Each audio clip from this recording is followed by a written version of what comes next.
little description about ULB. Underwater locator beacon. When aircraft crashes in water body, the ULB gets activated by the water switch, that is, the water presence completing the electrical circuit. It starts emitting the acoustic pulses or a ping, permitting the authority to locate the aircraft wreckage. It is fitted on DFDR and CVR for locating it. It emits 37.5 kHz of pulses for 90 days as long as it remains active inside the water. The range is 5 km and internal battery life of 6 years, after which it has to be replaced. In 2019, ICAO published new requirements that low-frequency ULB shall be installed on aircraft with takeoff mass of over 27,000 kg, operating over water routes that goes further than 180 nautical miles from the shore.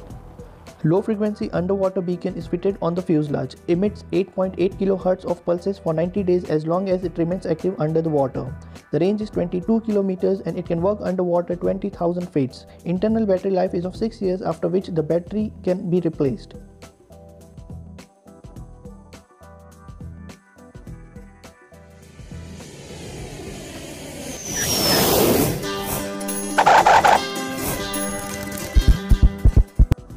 Location of low frequency ULB in A320. This is the diagram from our manual. It is located in aft cargo on the right side internally. You have to open one right side wall panel for accessing it. The fin number is 200 mic X-ray.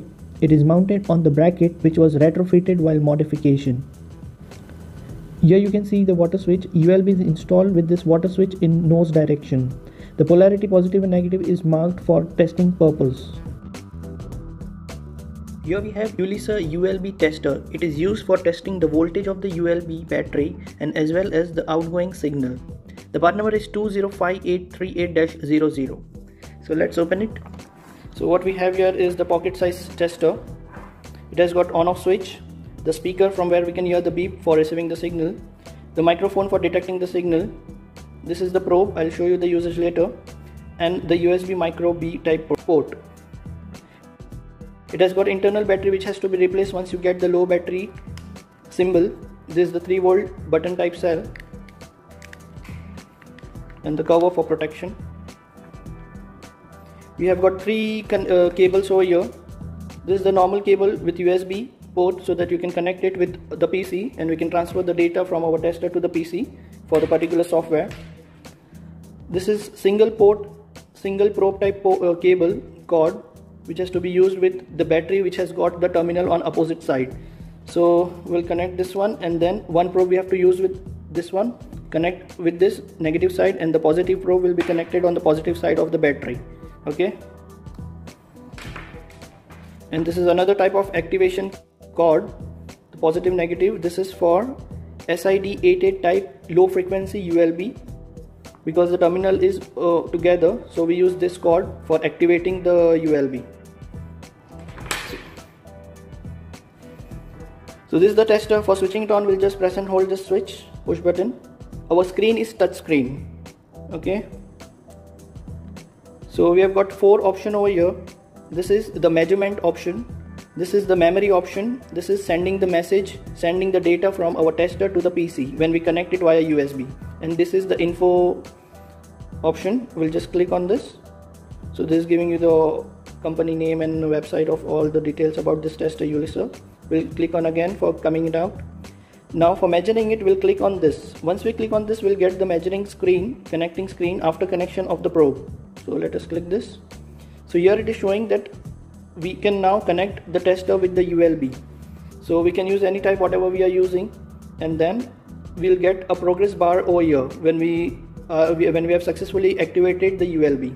Once it is done, I'll show you the screen where you can see the data which has been received. So here you can see when you do the test, you will get screen like this. When we get single pulse, we'll get here the pulse symbol, and we can hear the beep sound from the speaker. The first one is showing you that it has received the pulses of ULB successfully, and only after 3 pulses we receive, we'll get this tick mark. So you can measure the rate of receiving the pulses. The 3 pulses will get this tick mark.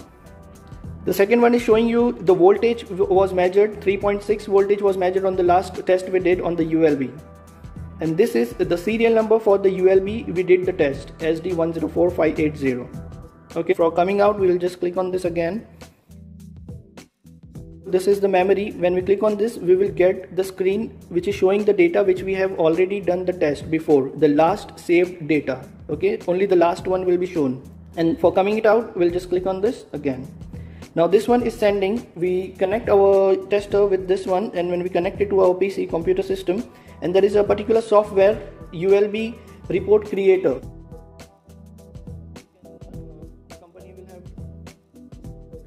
So once we connect it via the cable, we have to click on this send button. So the last data will be sent to the computer software, and on the computer software we can read out the data, and then we can store it and save it and also print it out.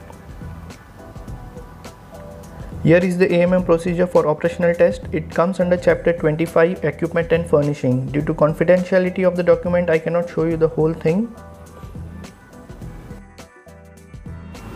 So here we are doing the test with our tester. We have connected activation cord for this type of ULB. Before you do any connection, just make sure that the water switch terminal is cleaned with isopropyl alcohol. After the tester is switched on, we will click on the measurement option. Now connect our activation cord probe on the water switch terminal. Make sure that the polarity is matched properly. In case there is a reverse polarity, we will get an error message on our tester. In that case, we have to wait for more than 1 minute so that the ULB goes in sleep mode again, and it is ready for activation again with the correct polarity. We are getting the progress bar. That means our connection is okay. So we have successfully activated the ULB. We are getting voltage 3.6 volt and the serial number of ULB. We will wait for our first signal reception. Now we'll wait for the pulse. Okay, we heard the beep and indication of the pulse. Now we'll wait for our second pulse.